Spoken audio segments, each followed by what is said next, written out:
लगता है आज फिर लकड़ी की तलाश में मुझे दूर तक जाना होगा। गांव में लकड़ी की मांग बढ़ गई है और यहाँ आसपास अब सूखी लकड़ियां मुश्किल से मिलती हैं।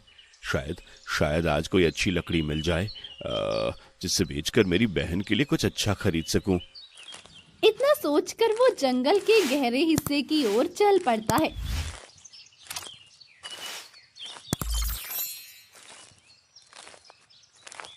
कुछ दूर चलने के बाद सूरज की रोशनी धीरे धीरे कम हो गई थी। कुछ देर बाद वीरू एक ऐसी जगह पहुंचा जहां अजीबोगरीब खामोशी थी। वीरू अचानक भय से वहीं रुक गया। ये कैसी जगह है? यहाँ इतनी खामोशी क्यों है? सूरज की रोशनी भी यहाँ तक नहीं पहुंच रही है।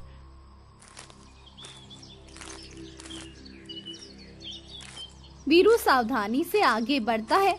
उसका दिल डर से तेज धड़क रहा था। जंगल में उसे पहले कभी इतना अजीब नहीं लगा था।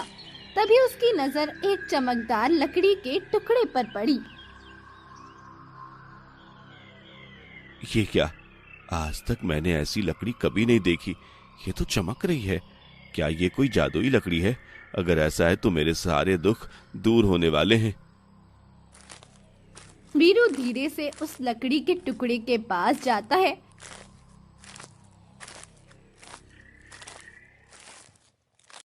जैसे ही उसकी उंगलियां लकड़ी को छूती है तो अनजान आवाज में एक पहेली गूंजने लगती है। अंधकार मिटेगा तब प्रकाश मिलेगा, जब आत्मा मुक्त होगी तब सत्य प्रकट होगा। वो आवाज सुनते ही वीरू चौंक कर हाथ पीछे हटाता है। ये क्या था? मेरे कानों में ये कैसी आवाज गूंज रही है? क्या ये लकड़ी की वजह से है या फिर मेरा भ्रम है? वीरू घबराए हुए उस चमकदार लकड़ी को देखते हुए कुछ सोचता है। ये कोई दुर्लभ लकड़ी लगती है। शायद इसे बेचने से मेरी गरीबी कुछ कम हो सकती है। वो सावधानी से उस लकड़ी के टुकड़े को उठाता है और अपने थैले में रखकर अपने घर की ओर वापस चल पड़ता है। मन में उस पहेली और लकड़ी के बारे में सोचता हुआ वो घर पहुंचते पहुंचते रात हो गई थी।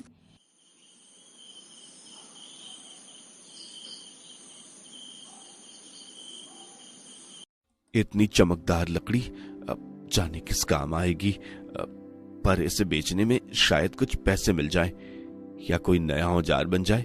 ये लकड़ी तो बहुत ही खास लग रही है। वीरू अपने आप से ये बोल ही रहा होता है कि एक रहस्यमय आवाज फिर से गूंज उठती है। अरे ओ लकड़हारे, इसे बेचने की मत सोचो। ये कोई साधारण लकड़ी नहीं बल्कि एक श्रापित लकड़ी है। श्रापित।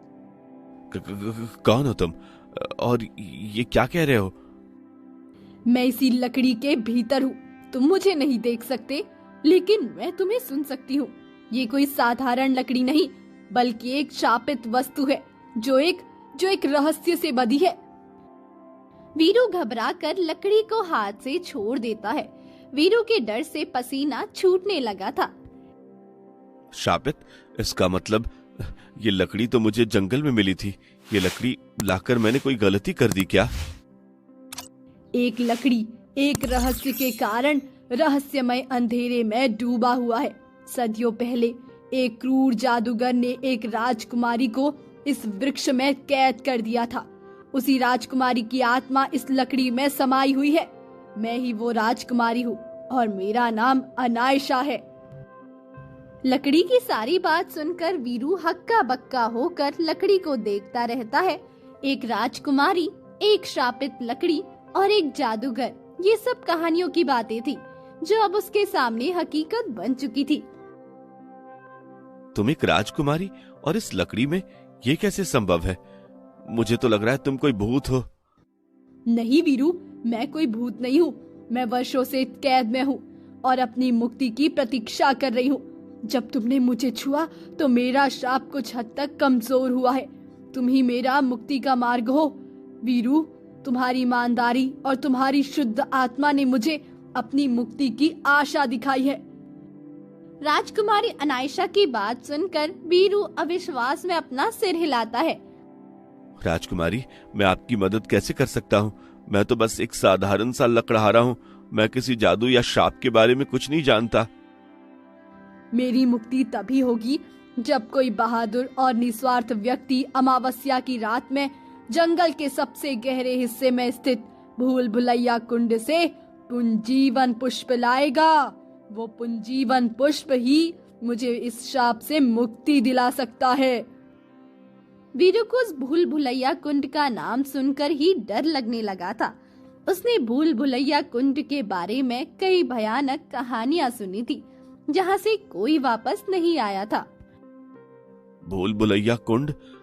वहां तो कोई नहीं जाता। कहा जाता है कि वहां दुष्ट आत्माएं भटकती रहती हैं और रास्ता इतना भ्रामक है कि वहां से कोई वापस नहीं आ पाता। क्या आप चाहती हैं कि मैं वहां जाऊं और खो जाऊं? मुझे पता है कि ये आसान नहीं है वीरू, लेकिन तुम में मुझे आशा दिखती है।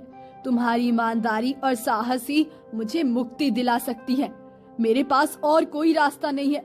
क्या तुम इस बेबस राजकुमारी की मदद नहीं करोगे? राजकुमारी की बात सुनकर वीरू दुविधा में पड़ गया था। वीरू कुछ पल सोचकर बोला, ठीक है राजकुमारी, मैं तुम्हारी मदद करूंगा। मैं पुनर्जीवन पुष्प लाने के लिए भूल भुलैया कुंड तक जाऊंगा और अपनी पूरी कोशिश करूंगा। तुम्हारा बहुत बहुत धन्यवाद वीरू। अब तक जितनी भी कोशिशें हुई है वे नाकामयाब रही है। तुम ही मेरी आखिरी उम्मीद हो। मैं तुम्हें अपनी शक्ति से मार्गदर्शन दूंगी।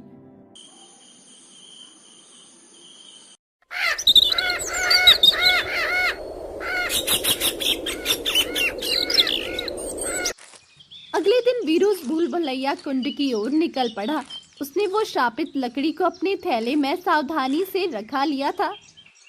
राजकुमारी, क्या तुम मुझे रास्ता दिखा सकती हो? मैं नहीं जानता मुझे कहाँ जाना है। हाँ वीरू, तुम चलते रहो। मैं तुम्हें महसूस कराऊंगी कि कौन सा रास्ता सही है। वीरू सिर हिलाता है और आगे बढ़ता है।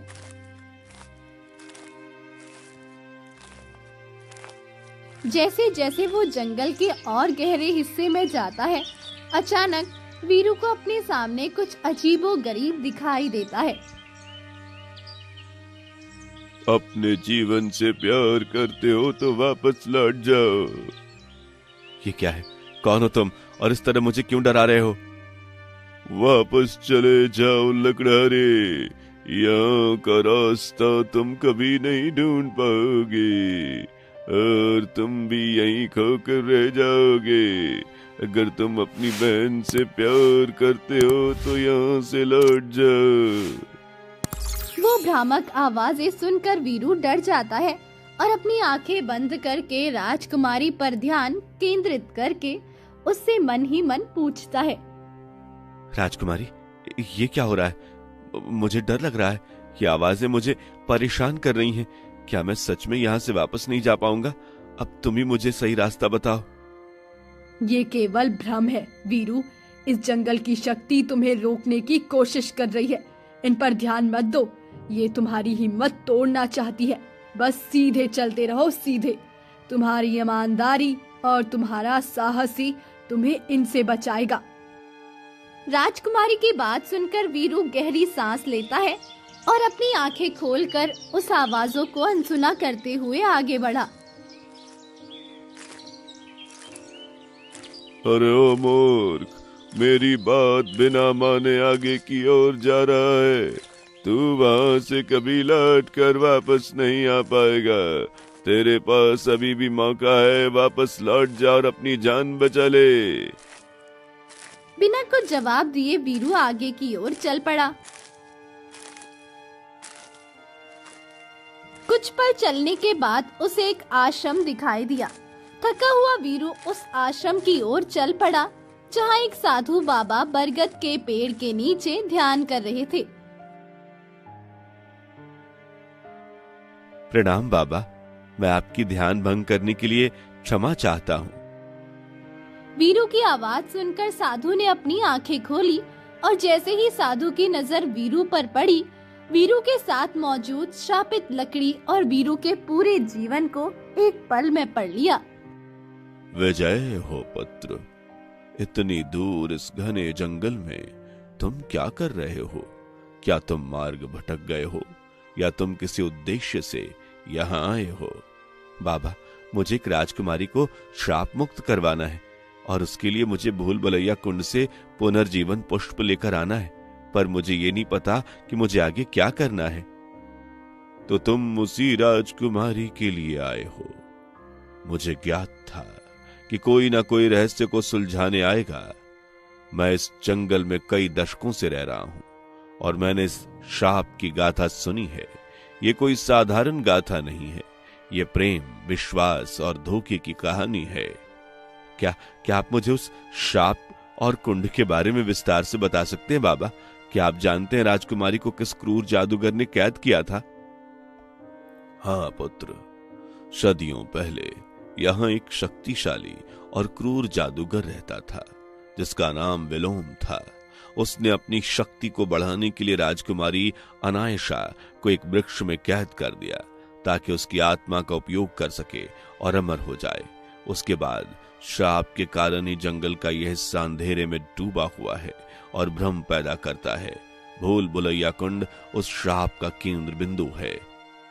तो पुनर्जीवन पुष्प कहां मिलेगा बाबा, और उस कुंड तक कैसे पहुंचा जा सके? मैंने सुना है वहां पहुंचना असंभव है। असंभव कुछ भी नहीं पुत्र, कुंड तक पहुंचने का रास्ता बेहद भ्रामक है। कुंड के चारों ओर एक शक्तिशाली राक्षस का पहरा है जो मन को भ्रमित करता है और सही रास्ते से भटकाता है।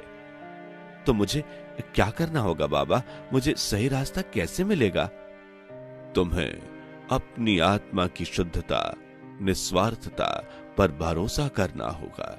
भ्रमों से लड़ना होगा।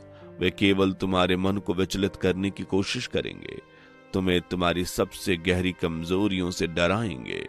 और सबसे महत्वपूर्ण बात, कुंड की ओर जाते समय अपनी आंखों को बंद रखना। वहां तुम्हें तुम्हारी आंखें भी धोखा देंगी।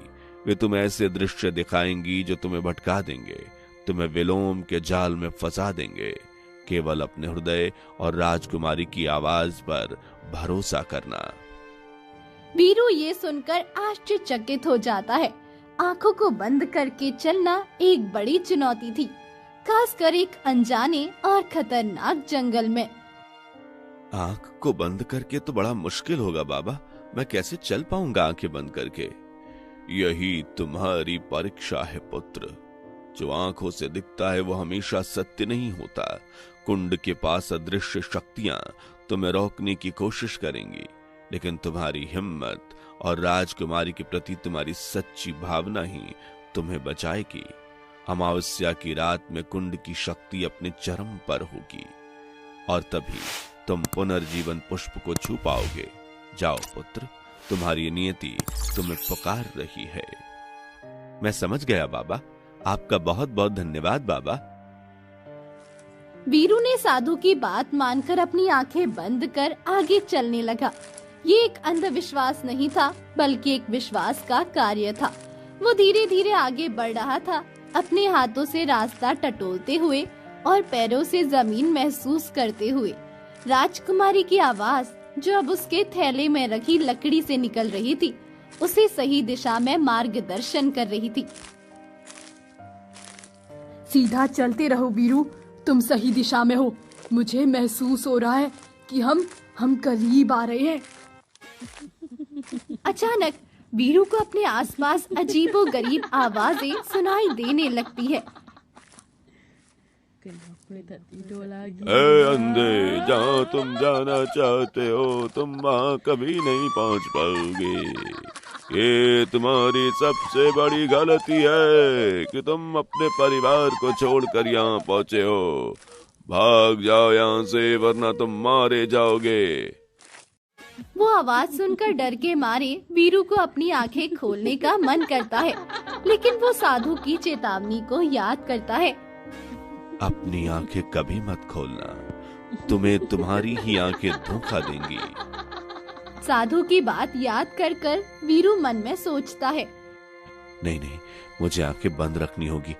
ये सिर्फ भ्रम है, मुझे हिम्मत से काम लेना चाहिए। वो राजकुमारी की आवाज पर और भी ध्यान केंद्रित करता है। हिम्मत मत हारो वीरू, तुम बहुत करीब हो। बस थोड़ा और, तुम कर सकते हो। हिम्मत करो और आगे बढ़ो। उस भ्रामक आवाज को अनसुना करके वो आगे बढ़ा।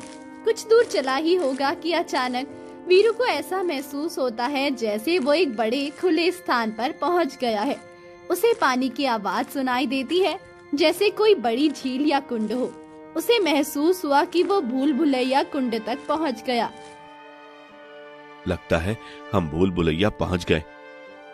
हाँ वीरू, हम उसी कुंड के पास खड़े हैं। वो अपनी आंखें खोलता है। उसके सामने एक काला कुंड था, जिसका पानी स्थिर और काली थी। बस एक चमकदार नीले रंग का फूल खिला हुआ दिखाई दे रहा था। वही था पुनर्जीवन पुष्प। कुंड के चारों ओर अदृश्य शक्तियां मंडरा रही थी। तभी अचानक एक राक्षस उसके सामने प्रकट होकर बोला,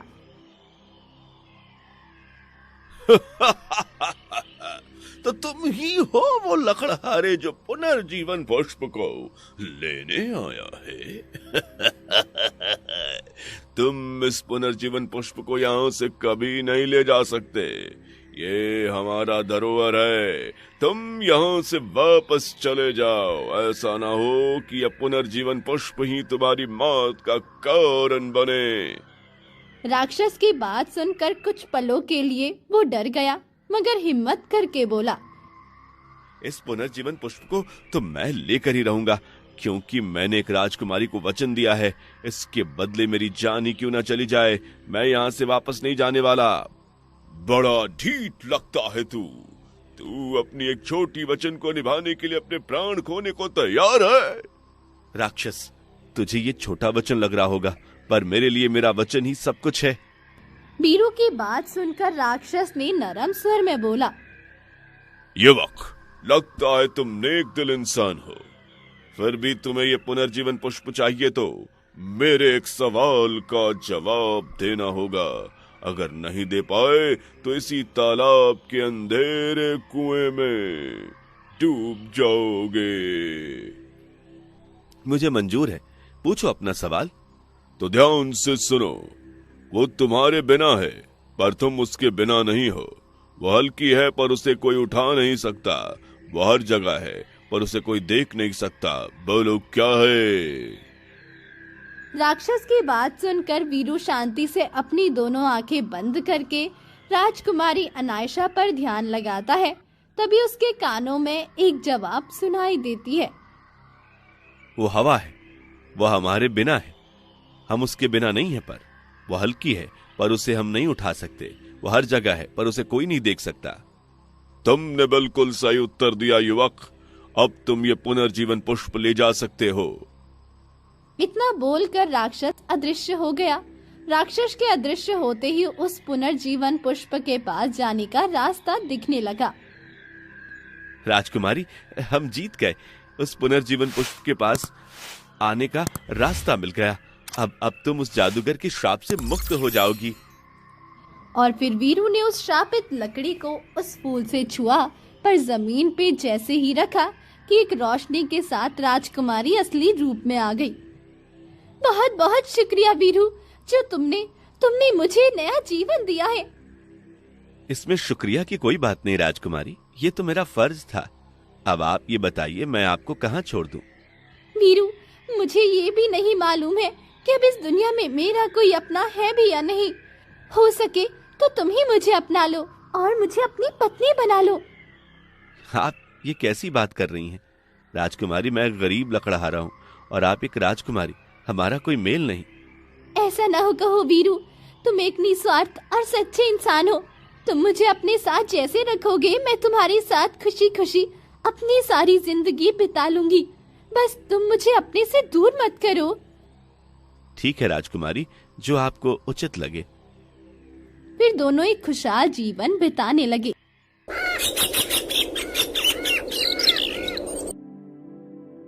इन ब्रह्म ज्ञानी में से कौन सबसे अधिक विद्वान है, ये जानना अति आवश्यक है। महाराज इंद्रवर्मा कुछ सोचकर बोला, आज हम आप में से ये जानना चाहते हैं कि हमारे दरबार में सबसे विद्वान और ब्रह्म ज्ञानी कौन है। महाराज, जो आपकी कसौटी पर खरा उतरे वही सच्चा विद्वान होगा। परंतु इसका फैसला कैसे हो सकता है भला? महाराज इंद्रवर्मा के इतना कहते ही वहाँ एक भयंकर गर्जना के साथ एक विशालकाय जिन प्रकट हुआ, जिसे देखकर कौन हो तुम और यहाँ क्या चाहते हो? मैं जिन विकराल हूँ और ये मेरे हाथों में खोपड़ी है। आपके ब्रह्म ज्ञानी और बुद्धिमान में से एक को इसकी कीमत बताए, वरना वो मेरे पातालीय मुंह का निवाला बने। यदि वे इसकी कीमत बता पाए तो मैं समझ जाऊंगा कि वो वास्तव में बुद्धिमान है। 30 दिनों से मुझे इसका उत्तर चाहिए, वरना मैं वापस आकर सबको जिंदा निगल जाऊंगा। इतना बोलकर जिन अदृश्य हो गया। जिन के अदृश्य होने के बाद दरबार में सन्नाटा छा गया। महाराज ने अपने ज्ञानियों से पूछा, मेरे विद्वानों, इस रहस्यमय खोपड़ी का जवाब आप में से कौन बता सकता है? सारे लोगों को चुप देखकर चंद्रकांत बोला, नहीं महाराज, ये सब हमारे बस की बात नहीं। 30 दिन क्या, हम 30 साल में भी इसका हल नहीं बता सकते। ये कोई आसान बात थोड़ी है। हाय हाय हाय, अब क्या होगा? अब जीन विकराल सबसे भयंकर जीन माना जाता है, वो हमें जीवित नहीं छोड़ेगा।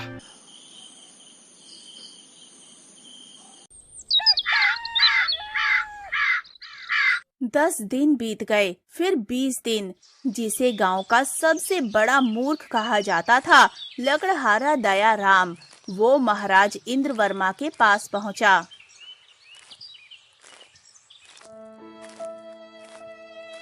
कहो दयाराम, क्या बात है? महाराज, मुझे आपका दुख देखा नहीं जा रहा। इस दरबार के ही नहीं, समस्त प्रजा की जान दांव पर लगी है। उस जिन के श्राप से कैसे मुक्ति मिलेगी, हमें भी कुछ समझ में नहीं आ रहा। ऊपर से समय भी निकट आते जा रहा है। महाराज, आप चिंता न करें, मुझे इजाजत दीजिए। मैं उस जादुई खोपड़ी का हल खोजने जा रहा हूँ। यदि ना खोज पाया तो स्वयं अपना सिर काटकर आपकी सेवा में भेज दूंगा। महाराज इंद्रवर्मा के पास भी दूसरा कोई रास्ता नहीं बचा था, तो लकड़हारा दयाराम को जाने की अनुमति दे दी गई। दयाराम भी बिना समय गवाते हुए वहां से चल पड़ा। कुछ पल चला होगा कि उसके मन में एक विचार आया। मुझे अपने गुरुदेव ज्ञान सागर के पास पहुंचना चाहिए। वो जरूर जादुई खोपड़ी का हल बता सकते हैं। इतना सोचते हुए दयाराम अपने गुरुदेव की कुटिया में जा पहुंचा, जो एक वृक्ष के नीचे स्थित थी। प्रणाम गुरुदेव। चिरंजीवी रहो बच्चा। दयाराम ने गुरुदेव को अपने आने का सारा उद्देश्य और जादुई खोपड़ी का रहस्य बताया, जिसे सुनकर गुरुदेव बोले, तुझे सब मूर्ख ठीक ही कहते हैं दयाराम। उस खोपड़ी का हल ढूंढना है तो प्राचीन अरण्य में जाकर ढूंढो। यहाँ मेरे पास क्या करने आया है? खोपड़ी का हल हम जैसे साधु ढूंढे? क्या मतलब हुआ इसका गुरुदेव? जा, तुझे वहीं उत्तर मिलेगा जहाँ अंधकार और प्रकाश का मिलन होता है। और फिर गुरुदेव से विदा लेकर वो प्राचीन अरण्य की ओर बढ़ गया।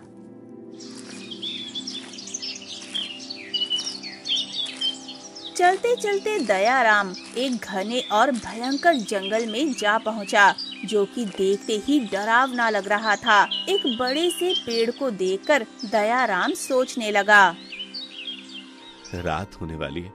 इस घने जंगल में अकेले और आगे जाने से अच्छा है मुझे इस देव वृक्ष के नीचे ही शरण लेनी चाहिए।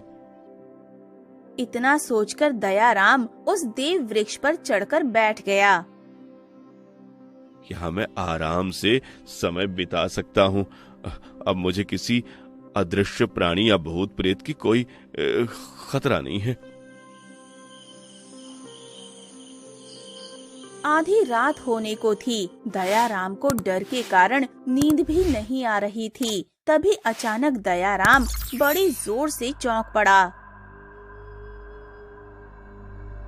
ये तो वही जिन विकराल है जो महाराज के दरबार में आया था। तो इसके साथ वो औरत कौन है? जरूर इसकी जीनी होगी या माया होगी। वृक्ष के पत्तों की आड़ में छिपे दयाराम भय से कांप उठा और मन ही मन सोच रहा था, अब क्या होगा? ये दोनों मुझे जिंदा खा जाएंगे। जिन विकराल अपनी पत्नी के साथ बातें करने में मगन था। चलो प्रिय, आज हम कबूतर का जोड़ा बनकर इस घने देव वृक्ष पर रात बिताते हैं। ठीक है स्वामी, जैसी तुम्हारी मर्जी। जिन और जिनी देखते ही कबूतरों का जोड़ा बन गए और उनकी चमक से जंगल का अंधेरा उजाले में बदल गया। ये सब देखते हुए दयाराम मन ही मन बोल पड़ा, हे भगवान, ये तो जादुई कबूतरों में तब्दील हो गए और बसेरा करने भी इसी पर आ रहे हैं, कहीं मुझे ना देख ले। जिन और जिनी कबूतरों के रूप में एक डाल पर आकर बैठ गए। मारे गए दयाराम, अब तेरा क्या होगा? क्यों प्रिय, ऐसा क्या हुआ है कुछ दिनों में जो देवगढ़ के दरबारियों का मांस पेट भर खाने को मिलेगा? प्यारी माया, मैंने देवगढ़ के दरबारियों से वो खोपड़ी का राज पूछा, जो कि उनके दरबारियों में से किसी से बताया नहीं जाएगा, और फिर हम उन दरबारियों के मांस को पेट भर खाएंगे। अच्छा, ये बताओ, तुम्हारे पास वो मानव खोपड़ी कहाँ से आई? उसे रहने दो प्रिय, तुम जानकर क्या करोगी? तो तुम्हें मेरी कसम है, बताओ। अगर नहीं बताया तो आज से मैं कभी बात नहीं करूंगी। अरे प्रिय, वह मानव खोपड़ी मुझे सुंदर जीनी ने दिया था, जो अति सुंदर के साथ साथ चतुर भी थी। तब तो मैं सुंदरी जीनी के बारे में जरूर जानना चाहूंगी, बताओ ना स्वामी। जिन ने जीनी को सुंदरी जीनी के बारे में बताना शुरू किया। एक दिन सुंदरी के मन में महारानी बनने का विचार आ गया। उसने अपने जादुई दर्पण को आजमाया। ए जादुई दर्पण, तू मुझे इतना बता, राजा मुझे कहाँ मिल सकता है? राजा वीरेंद्र 2 दिन के बाद शेर के शिकार के लिए जंगल जाएगा, वे तुम्हें वहीं मिल जाएगा।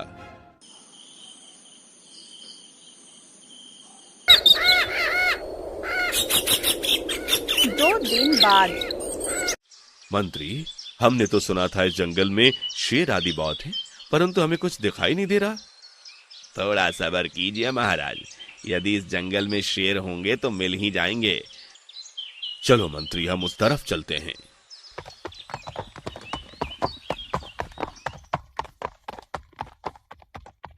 तभी अचानक वो शेर झाड़ियों में छुपा दिखाई दिया, जिसे देखकर महाराज, वो देखिए, शेर सामने झाड़ियों में छिपा बैठा है।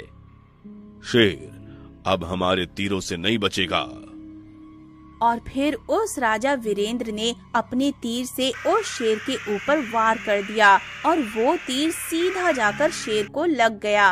राजा वीरेंद्र और मंत्री अपने शिकार को तलाश करते हुए झाड़ियों के समीप पहुँचे, जहाँ राजा वीरेंद्र को दक लड़की रोते हुए दिखाई दी, जो किसी अप्सरा जैसी लग रही थी। उसे रोते हुए देखकर राजा वीरेंद्र उस महिला से पूछ बैठा, तुम कौन हो सुंदरी, और इस तरह क्यों रो रही हो? तो तुम लोगों ने मेरे शेर को मारा, ये मेरा सच्चा मित्र था, अब इस संसार में मेरा कोई नहीं बचा। लड़की रोते हुए कुछ बोल रही थी, परंतु राजा उस लड़की की कोई बात सुने बिना उसकी सुंदरता को निहारते हुए अपने मन में सोच रहा था, हमने ऐसी सुंदरी तो पहले कभी नहीं देखी, क्यों ना हम इसे अपनी रानी बना लें। इतना सोचकर राजा वीरेंद्र अपने घोड़े से उतरकर उस लड़की से बोला, है लड़की, तुम्हारा नाम क्या है? जी सुंदरी। बहुत अफसोस है कि हमने तुम्हारे मित्र शेर को मार गिराया। यदि हम पहले से जानते तो इस शेर का शिकार नहीं करते। जो होना था वो हो चुका है, परंतु आप कौन हैं? मंत्री ने अपना परिचय दिया। ये राजा वीरेंद्र हैं और मैं एक तुच्छ सेवक हूँ। मुझसे भूल हो गई महाराज, मुझे क्षमा कर दीजिए। क्षमा तो हमें मांगनी चाहिए सुंदरी। यदि बुरा न मानो तो तुम मुझे बहुत अच्छी लगती हो। हम तुम्हें अपनी महारानी बनाना चाहते हैं। मुझे मंजूर है महाराज। और फिर राजा वीरेंद्र ने सुंदरी को अपने राज्य लाकर उसके साथ धूमधाम से शादी कर ली।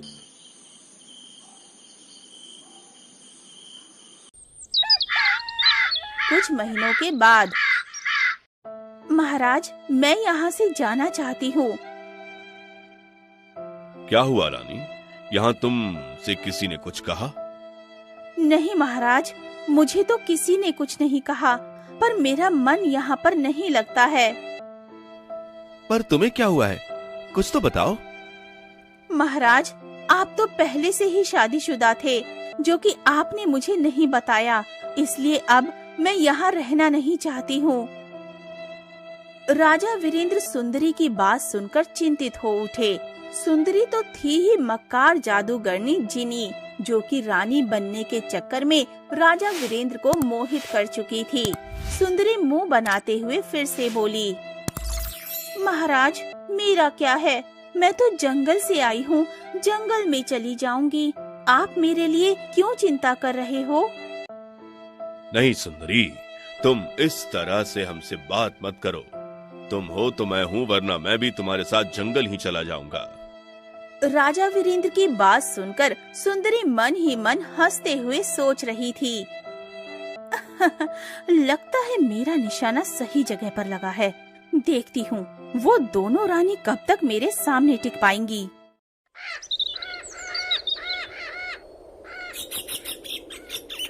और कुछ दिनों के बाद, सच पूछिए तो मैं इसे अपना अपमान महसूस कर रही हूँ महाराज। इससे अच्छा तो मैं जंगलों में रह सकती हूँ, परंतु इस तरह अपना अपमान सहन नहीं कर सकती हूँ। पर हुआ क्या है, हमें भी तो कुछ बताओ। राजा वीरेंद्र के पूछे जाने पर सुंदरी ने दोनों रानी की झूठी कहानी सुनाते हुए रोते हुए बोली, या तो आप मुझे एक महारानी का पूर्ण सम्मान दें, या फिर मुझे यहाँ से विदा कर दें।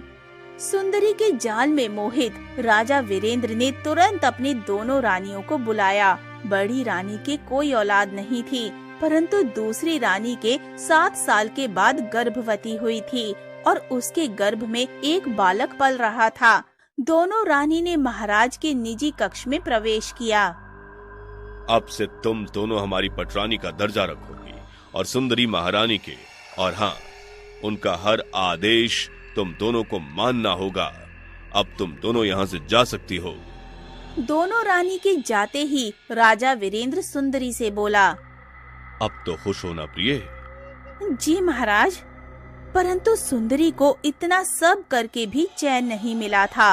वो मन ही मन सोच रही थी, ऐसा मैं क्या करूं जो ये दोनों रानियां इस महल में रहने ही ना पाएं।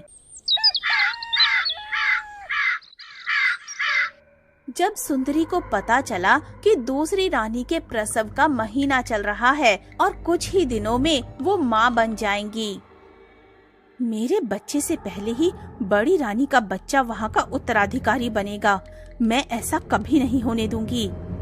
उसने अपने जादुई चक्र को चलाया। ए अदृश्य आत्मा, तू मेरे सामने एक पुरुष के रूप में प्रकट हो जा।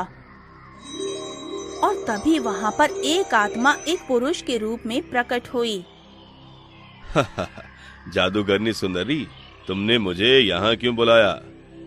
देख अदृश्य आत्मा, मेरी सौतन के पेट में मेरे बच्चे का दुश्मन पल रहा है। तू कोई बाबा के वेश में महाराज के पास जाकर कुछ ऐसा काम कर कि वो मेरी सौतेली रानी को इस राज्य से निकाल दें। जो हुकुम महारानी। दरबार से निवृत्त होकर महाराज वीरेंद्र अपने निजी कक्ष की ओर बढ़ रहे थे कि अचानक एक साधु प्रकट हुआ, जिसे देखकर, महात्मा, आप कौन है और इस तरह? राजन, जब तेरा बुरा वक्त आया तो तुझे खबरदार करने आ गया।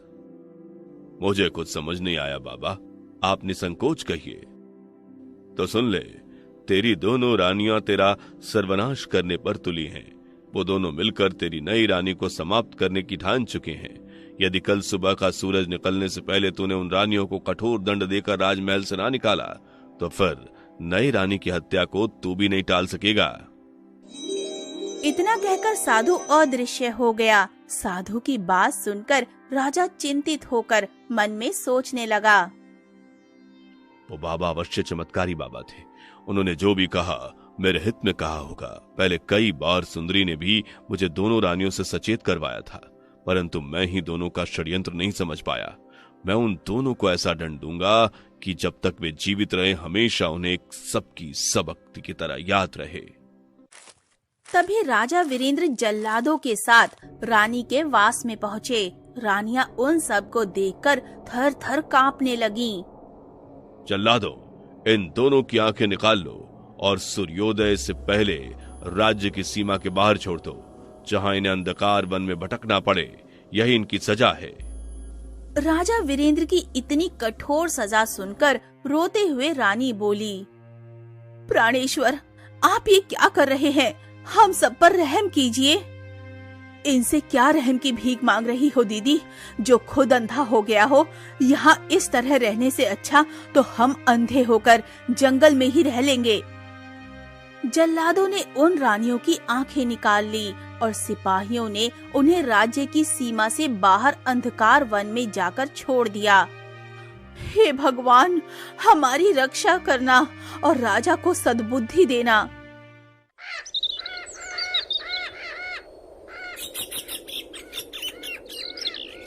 नियत समय पर दूसरी रानी चंद्रमुखी ने एक पुत्र को जन्म दिया। बड़ी रानी भी उस बालक से बहुत प्यार करती थी। मेरे बच्चे, बड़ा होकर तो सुंदरी से हम सबका बदला अवश्य लेना। और कुछ महीनों बाद उधर जिन सुंदरी ने भी एक बालक को जन्म दिया। बच्चे का नाम नागराज निकला है। रानी चंद्रमुखी और जीन सुंदरी के पुत्र समय के साथ बढ़ने लगे। मेरे बच्चे, अब तो इतना बड़ा हो गया है कि अपना और हमारा पेट भरने के लिए जंगल से शिकार करके ला सकता है। नहीं चंद्रमुखी, अभी हमारा युवराज बालक है, हमें अभी इसे शिकार पर नहीं भेजना चाहिए। पर युवराज अर्जुन ने किसी की नहीं सुनी और शिकार पर चल पड़ा। कुछ ही पल जंगल में चला होगा कि उसे सामने से एक शेर दिखाई दिया, जो एक बूढ़ी औरत को मारने ही वाला था। ये सब होता हुआ देखकर बिना समय गंवाए युवराज अर्जुन ने अपना भाला उस शेर को दे मारा। शेर वहीं मर गया। बूढ़ी माँ, आप ठीक तो हो ना? बहुत बहुत धन्यवाद बेटा, तुमने ठीक समय पर आकर मेरी जान बचा ली। चलो बूढ़ी माँ, मैं तुम्हें घर छोड़ देता हूँ, वरना फिर से तुम्हें कोई जंगली जानवर घेर लेगा। और फिर अर्जुन ने बूढ़ी को उसके घर ले जाकर छोड़ दिया। बूढ़ी एक अच्छी जादूगरनी थी। अर्जुन को कुछ उदास देकर बूढ़ी ने अर्जुन से पूछा, बेटा, तुमने मेरी जान बचाकर मुझ बुढ़िया पर बहुत उपकार किया है, लेकिन बेटा, तुम्हें इस तरह उदास देखकर मुझे कुछ अच्छा नहीं लग रहा है।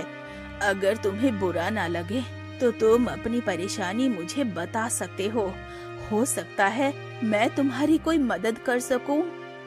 बूढ़े की इस तरह से पूछे जाने पर जीनी सुंदरी से हुई जुल्मों के बारे में और उनकी माँ के दुख के बारे में सारी बात कह सुनाई, जिसे सुनकर बुढ़ी बोली, बेटा, मैं भी एक जादूगरनी हूँ। मेरे पास तुम्हारे दुख का सारा इलाज है, जो कि अब मेरे कोई काम का नहीं है। अगर तुम चाहो तो वो सब तुम ले सकते हो। बुढ़ी इतना बोलकर अर्जुन को दूसरे कमरे में ले गई, जहां अर्जुन को कुछ अलग चीजें दिखाई दी, जिसे देखकर, बूढ़ी माँ, ये रस्सी और डंडा क्या है?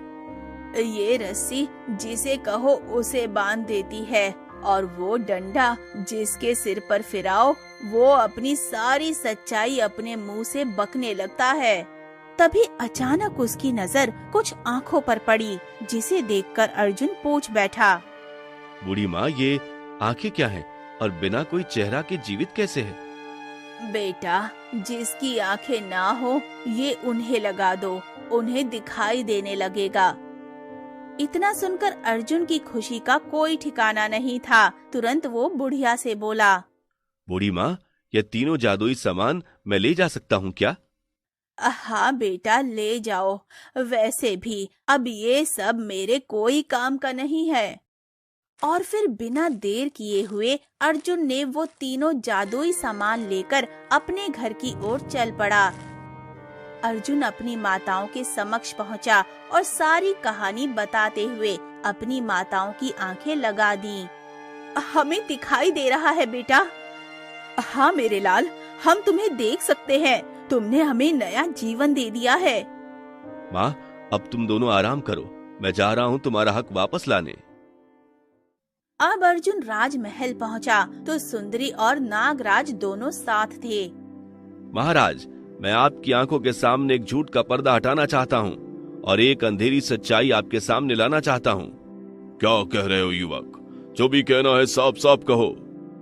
महाराज के इतना कहते ही अर्जुन ने उस जादुई रस्सी को आदेश दिया। चल मेरी जादुई रस्सी और दिखा अपना कमाल। अर्जुन के इतना कहते ही रस्सी ने तुरंत अपना कमाल दिखाया और माँ बेटे को बांध दिया, जिसे देखकर महाराज बोल पड़े। ये क्या हो रहा है? इस तरह दोनों को क्यों बांध दिया? बस महाराज, कुछ पल रुक जाइए, सारी सच्चाई आपके सामने आ जाएगी। इतना बोलकर अर्जुन ने उस जादुई डंडे को उस जीनी सुंदरी के ऊपर घुमा दिया। जादुई डंडा घुमाते ही सुंदरी अपनी जीनी के रूप में आकर अपनी सारी सच्चाई बताने लगी। सुंदरी के मुंह से सारी सच्चाई जानकर राजा वीरेंद्र आग बबूला हो चुका था। अतः अर्जुन फिर से बोला। महाराज, अब आपके सामने सारी सच्चाई आ चुकी है। ये दोनों कोई आम इंसान नहीं बल्कि एक जिन्न और जिनी है, और इनके कारण आपने अपनी दोनों रानियों को राज्य से निकाल दिया और आपके छोटी रानी का मैं पुत्र हूँ। ये तुम क्या कह रहे हो? जी महाराज, मैंने जो भी कहा सारी बातें सच हैं। अगर आपको भरोसा नहीं है तो मैं अपने दोनों माँ को बुला लेता हूँ। इसका मतलब हमारी दोनों रानियां अभी तक जीवित हैं। जी महाराज। तभी अचानक बंधे हुए माँ बेटे एक धुएं में तब्दील होकर गायब हो गए। राजा वीरेंद्र ने अपनी दोनों पत्नियों को बुलाकर फिर से अपना राज्य खुशी से चलाने लगा। उधर जिन कबूतरों की कही हुई कहानी को दयाराम बड़े ध्यान से सुन रहा था।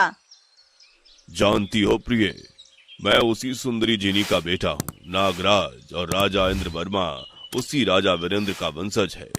हमारा बहुत पुराना बैर है उनसे। अच्छा, तो अब मैं ये समझ गई, पर तुमने खोपड़ी का रहस्य अभी तक नहीं बताया।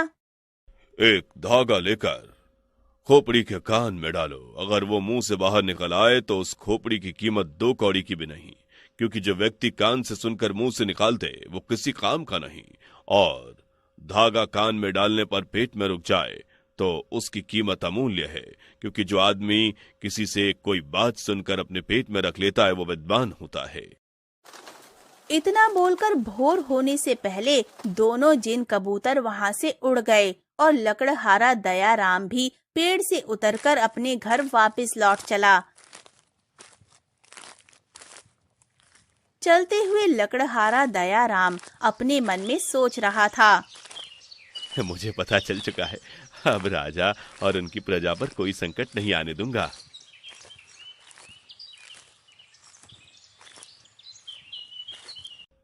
उधर ठीक समय पर जिन दरबार में प्रकट हुआ। तो राजा, तुम्हारे विद्वानों ने मेरी खोपड़ी की कीमत पता कर ली, या फिर इन सभी को अभी चिंदा चबा जाऊं? राजा के कुछ बोलने से पहले लकड़हारा दयाराम चीखते हुए बोल पड़ा। महाराज, आप चिंतित ना हो, मैं उस खोपड़ी की कीमत बताऊंगा। ओह, तो तुम बताओगे खोपड़ी की कीमत? हाँ, मैं बताऊंगा। बस महाराज, मुझे एक धागा मंगवा दीजिए, जिससे अभी के अभी बता देता हूँ उस खोपड़ी की कीमत क्या है। दयाराम के इतना कहते ही जिन तुरंत समझ गया कि लकड़हारा दयाराम उस खोपड़ी का सारा भेद जान चुका है। राजा, अब खोपड़ी और धागे की कोई जरूरत नहीं, मुझे इतने से ही उत्तर मिल गया। इस लकड़हारे ने आपके सारे विद्वानों की जान बचा ली। इतना बोलकर जिन गायब हो गया। ये सब देखकर महाराज दयाराम से बहुत खुश हुए। दयाराम, मैं तुझे आज से अपने दरबार के सभी विद्वानों का गुरु घोषित करता हूँ।